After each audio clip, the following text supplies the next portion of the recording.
Assalamualaikum warahmatullahi wabarakatuh. Waalaikumsalam. Alhamdulillahirabbil alamin wassalatu wassalamu ala asyrofil anbiya'i wal mursalin wa ala alihi washabihi ajmain amma ba'du. Saya Budiman Yunus NIM 201010201038.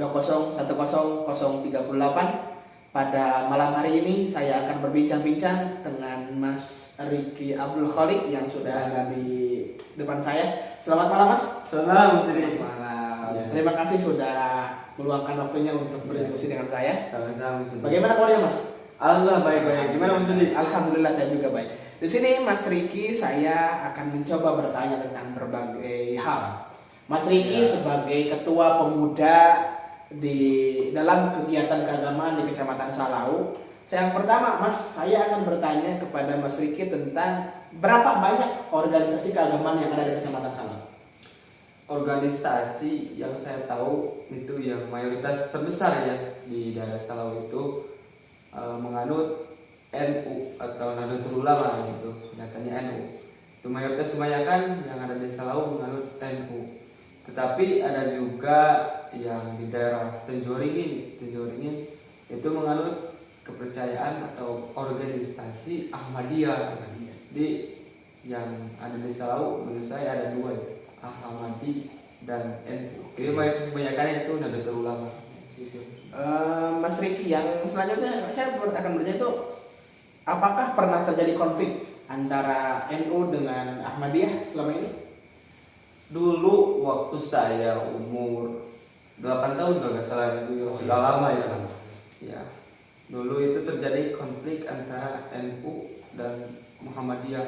Itu terjadinya atas adanya jadi terprovokasi oleh orang-orang di luar NU yang memprovokasi NU bahwa Ahmadiyah itu tidak layak ada di Kecamatan Salau gitu. Maka di situ setelah NU terprovokasi, maka diserang Ahmadiyah itu sehingga fasilitas ibadah, rumahnya dan semuanya itu hancur. Itu terjadinya itu bukan hanya dari NU juga, tapi ada campur baur dari organisasi lain seperti FPI. Jadi ada provokator dari luar ya Mas? Ya, gitu. Yang selanjutnya ini gini, Mas Ricky sebagai ketua pemuda keagamaan yang dapat dikatakan sekarang berhasil dalam kepemimpinannya, bagaimana cara Mas Ricky merangkul pemuda-pemuda yang berbeda latar belakang, ada yang NU, ada yang Ahmadiyah, bagaimana Mas caranya?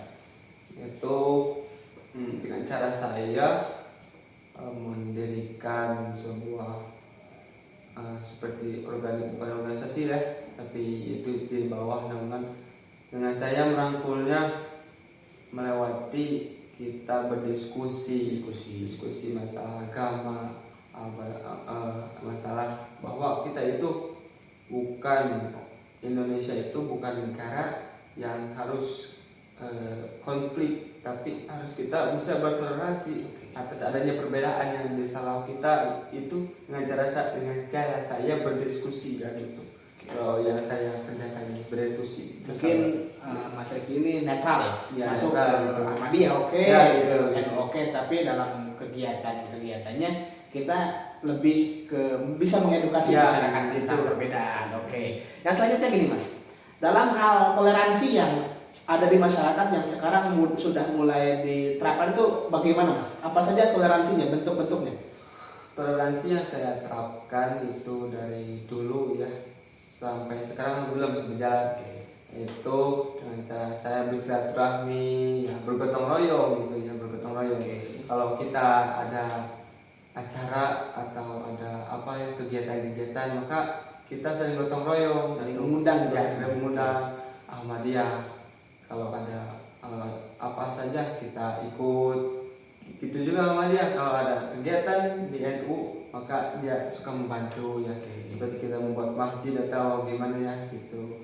Terus yang kedua, kalau ada kita Idul Adha itu kalau kita dari NU tidak mempunyai hewan kurban atau sebaliknya dari Ahmadiyah tidak mempunyai, maka saling berbagi itu gitu. Seperti bentuk toleransi saya.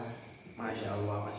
Yang selanjutnya gini Mas, Pertanyaan saya itu ini menurut Mas Riki pribadi, dari perspektif Mas Riki, bagaimana Mas Riki menyikapi perbedaan khususnya di Kecamatan Salo, umumnya di Indonesia? Menurut Mas Riki gimana? Perbedaan itu gimana, Mas?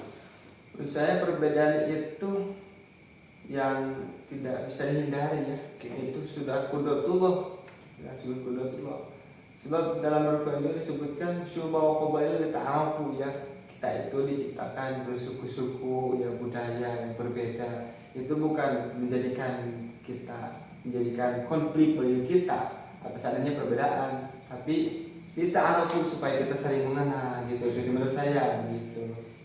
Oke, yang selanjutnya Mas, yang pertanyaan terakhir bagi dari saya itu, apakah Pancasila sebagai ideologi kita bangsa Indonesia itu sudah bisa direalisasikan dalam kehidupan bermasyarakat di Kecamatan Salo? Nah, untuk sekarang alhamdulillah kita sedikit-sedikit mengamalkannya gitu, nilai Pancasila yang itu di Kecamatan Salau ya, dengan cara kita yaitu yang tadi juga bertoleransi antara adanya perbedaan yang ada di Salau maupun organisasi yang lainnya.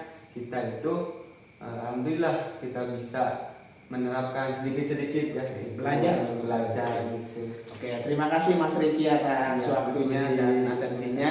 Teman-teman semua, dari pembicaraan saya dengan Mas Riki dapat saya simpulkan dan dapat saya kaitkan dengan salah satu tema dari mata kuliah Pancasila, yakni Pancasila sebagai pandangan hidup bangsa Indonesia.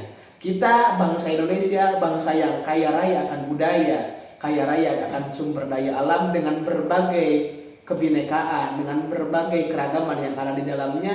Tentu saja kita harus bisa merealisasikan dalam kehidupan sehari-hari. Salah satu dari 5 sila Pancasila itu adalah persatuan Indonesia, yang mana ketika kita bersatu kita harus bisa meninggalkan ego masing-masing, karena Pancasila, karena Indonesia bukan milik suatu golongan saja, bukan milik satu agama saja, bukan milik satu organisasi saja. Kita Indonesia adalah milik semua, dan yang namanya agama silahkan Anda beragama, beribadah dengan kepercayaan masing-masing. Ingat, salah satu petuah daripada The Founding Father, Insinyur Soekarno, dalam sebuah pidatonya, beliau mengatakan ketika kita menjadi orang Islam maka jangan jadi orang Arab, ketika kita menjadi orang Kristen maka jangan jadi orang Yahudi, dan ketika kita menjadi orang Hindu maka jangan jadi orang India, tetapi jadilah orang Indonesia yang kaya raya akan budaya dan bisa menghormati sesamanya. Sekali lagi saya tegaskan, Indonesia bukan milik satu golongan, tapi Indonesia milik kita bersama. Marilah kita jalin toleransi, kita saling menghargai satu sama lain untuk mewujudkan Indonesia yang lebih baik, Indonesia yang lebih sejahtera, dan Indonesia yang lebih damai, sehingga kita bisa betah dan juga kita bisa indah dalam mengarungi kehidupan di negeri yang mertua ini. Salam persatuan, salam perdamaian dalam bingkai Bhinneka Tunggal Ika. Inilah kita, inilah Pancasila, dan inilah Indonesia. Bhinneka Tunggal Ika, berbeda-beda tetapi satu jua. Wassalamualaikum warahmatullahi wabarakatuh.